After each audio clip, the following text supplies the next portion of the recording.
Second, I'm calling for repentance from Christian Zionism. And I want you to try to understand Zionism or Christian Zionism from the perspective of Palestinians. Try once to explain Christian Zionism to a Palestinian. Try to persuade him. Well, I know you've been living in this land for generations upon generations upon generations, but there is this God who promised your land to someone else. Accept it, live with it. This is what Zionism is teaching. And in fact, it becomes our fault for not accepting this idea that your God gave you our land. This is what Zionism is teaching. And then we're forced to debate the Bible. Look, read the Bible. Show me one other context in which a dispute is solved by someone referring to what their God told them. Is this really how we solve things? And you have to understand that, when they refer to it as a struggle, when we talk as Palestinians about our land, this is not a political statement. This is land we've inherited and farmed for generations upon generations and upon generations. And then you show up from Europe and you tell us God gave us this land thousands of years ago, and we have to accept it, really. But what is Zionism and Christian Zionism is saying also is that some people are special. God made a special deal with those people. He favors them, and we have to accept it. It's colonialism in which the colonizers say, our God gave us your land, and if you fail to accept it, shame on you. It's the concept of a tribal God, maybe even a racist God, who shows favoritism, a partial God.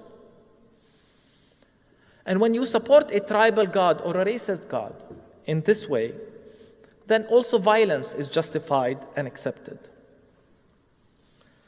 So today we have to call Zionism and Christian Zionism for what it really is. Zionism established a homeland on someone else's land. This is what Zionism is. Israel was literally established on the ruins of our towns and villages. The Zionists literally store our homes. I'm talking about physical homes with keys. We still hold the keys. They live in them. They kicked us out of our land. 800,000 Palestinians became refugees. And in fact, Israeli historians describe it as ethnic cleansing. This is Zionism. And then Zionism established a state which is clearly a racist state because it is a racist ideology. The concept of a Jewish state is by definition exclusive. And finally, a few years ago, the nation-state law said explicitly, only Jews have the right for self-determination in Israel. Jews have an exclusive right. I mean, can you imagine if this was in any other country?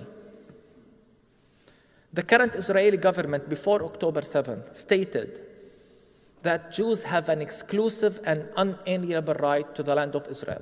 Of course, all the land to them is the land of Israel. And today, as we see the religious Zionist discourse in this war, which openly and unapologetically called for the genocide and ethnic cleansing of Palestinians, celebrating the killing and starvation of Palestinians. So let's call things for what they are. Zionism has become an apartheid state. Zionism has created an apartheid state. Read the reports. Read the studies. Or ask South Africans. I think they have a thing or two to tell us about apartheid, right? You know what they tell us all the time? What you have is worse than the apartheid we've had. I've heard it from so many South African theologians and diplomats.